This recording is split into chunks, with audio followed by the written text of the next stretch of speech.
Hello and welcome to another Frontline Members Q&A with me, Philip Ingram. Now today we're answering your comments and your queries on our Frontline episodes and other videos about the war in Ukraine and its impact on the world stage. I'm Philip Ingram, former senior British military intelligence officer, commentator on all matters geopolitical, military, security, cyber, terrorism and anything else, but I currently present Frontline as well. So it's great to be able to talk to you and get your queries and to try and answer them.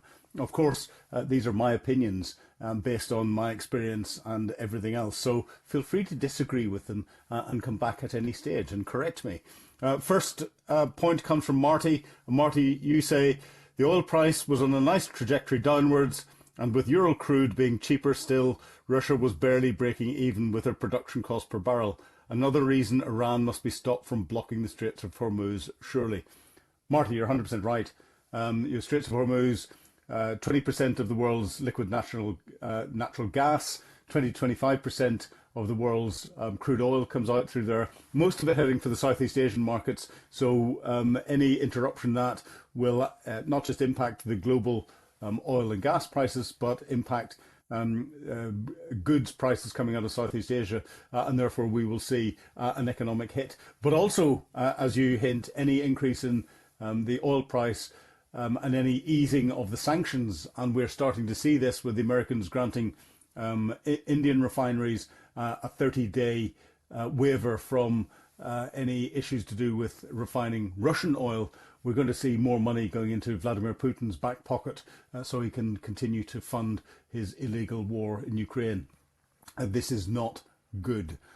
So it's more than just the Straits of Hormuz. There's a lot more to this as well, and something we need to watch, and we will watch on Frontline. Next point comes from Brendan. Brendan, you say, Philip, there's obviously many reasons in history behind the Russia-Ukraine war. What I haven't heard talked about is if one of those reasons is to take back the Ukrainian intelligentsia, engineers, scientists, etc., that the Russian state seems to lack. Not only would it make their land extend, but they would be getting 40 million plus Ukrainian population. It's not just Ukraine is part of Russia, but also Ukraine has realized that, also Russia has realized they can't be as powerful as they were before without Ukraine. Brendan, you hit on a very, very interesting and pertinent point. You're right. A vast majority of the intelligentsia, those that designed the rockets that Russia uses for its ballistic missiles or its Soyuz program, the designers of nuclear warheads, the designers of many of the Russian aircraft, the designers of many Russian armoured vehicles or components of the armoured vehicles were Ukrainian. And of course, the Zaporizhia nuclear power plant and Chernobyl nuclear power plants were first and foremost plutonium factories that generated power as a sideline rather than it being the other way around. And that plutonium was to feed the Russian nuclear arsenal.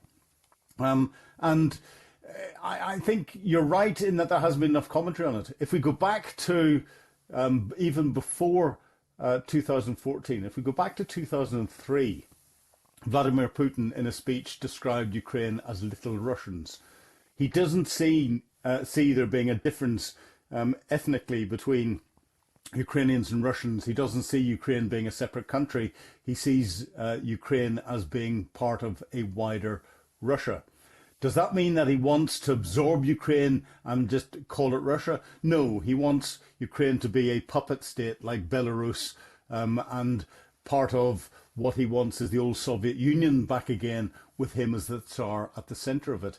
And this is why, if you really examine from a linguistic perspective the way he described the Ukrainians as little Russians, he was also belittling them a little bit and trying to push them down, because he does recognize that actually the Ukrainians are intellectually superior to many of the Russians that Putin has in other parts of what is now the Russian Federation. So he didn't want to federate Ukraine and bring it in as another federate state. He wanted it to be a puppet state like Belarus.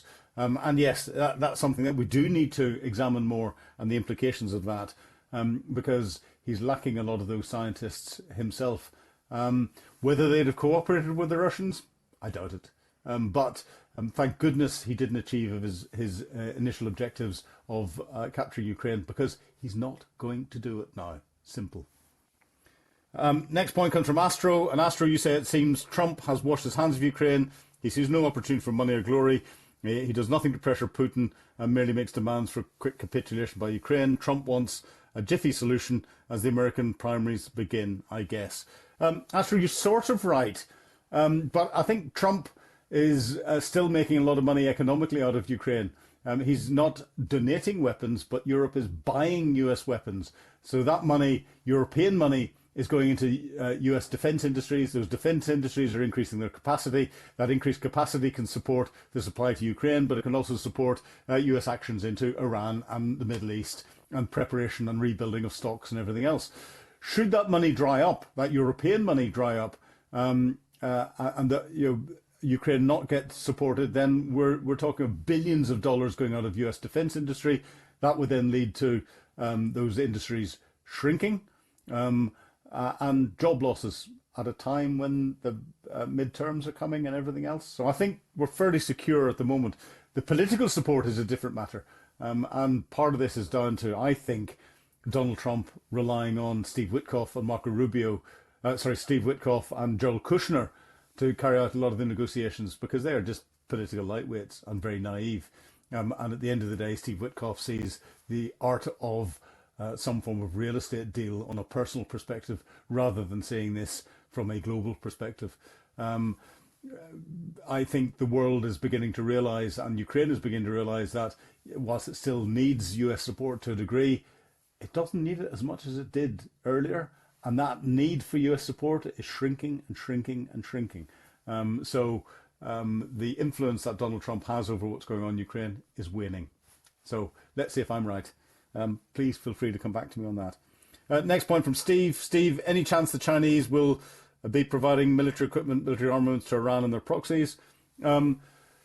Steve, interesting point. The Chinese, through the North Koreans, have supplied capability. I'm sure China has supplied components into Iran for its ballistic missile program and elsewhere.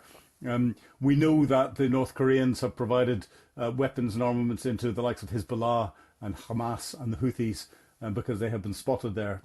And a lot of that would have originated through a bit of Chinese influence to get in there. So whether there's the same sort of program support that there is into Russia, I'm not sure at the moment. China is most interested in making sure that Iran does not close the Straits of Hormuz, because it relies on a large proportion of its LNG, liquid natural gas, and its oil coming out through the Straits of Hormuz. So it'll be watching things very closely. And China's already started to try and put diplomatic pressure on Iran not to close the Straits of Hormuz. Not that I understand where that diplomatic pressure would be put, because the majority of the leaders have been killed. So something to watch. An interesting and good point, and something that I will dig into a little bit more. Next point is from Randy. And Randy, you say Iranian opposition isn't going to be happy about Trump arming the Kurds to take part of Iran. So the Kurds hate Trump for stabbing them in the back in northern Iraq in 2019. Randy, you're 100% right on both counts. But we're hearing of not necessarily arming the Kurds, but trying to stir them up. And it's looking for a catalyst, I think, for there to be a revolution, the people rising up. And the Kurds is one way of catalysing it. You can guarantee if the Kurds are being talked to, lots of other groups are being talked to as well by US intelligence services. So it's one to watch. It's too early for there to be a rising up of the population, because the security apparatus still exists inside Iran. And if people did come out in the streets, I think they would be much more vicious than we saw them be only a couple of weeks ago, when they killed thousands. So we've got a while to go before that security apparatus is dismantled enough to the point where we could see proper protests and the potential for a proper uprising to overthrow the current government and current governmental and security structures. One to watch again closely. And final point from Michael. Michael, you say, just joined as Frontline member because I love Ben Hodges.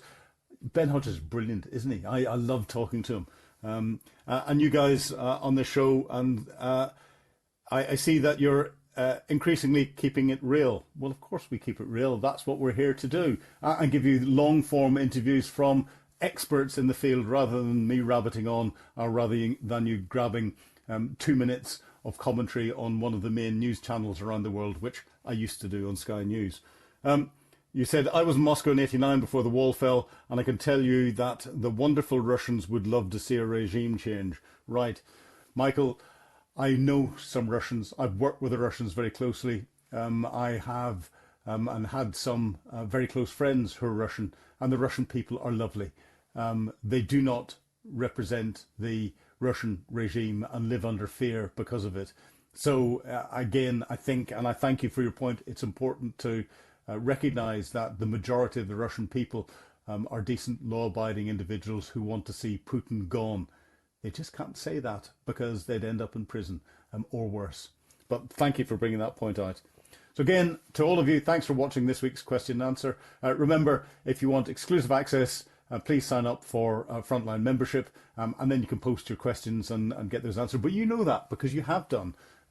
But tell your friends, pass it around to them, and remember, you can also get Frontline on your favourite podcast channel. Just search for Times Radio Frontline. But thank you for watching. Goodbye.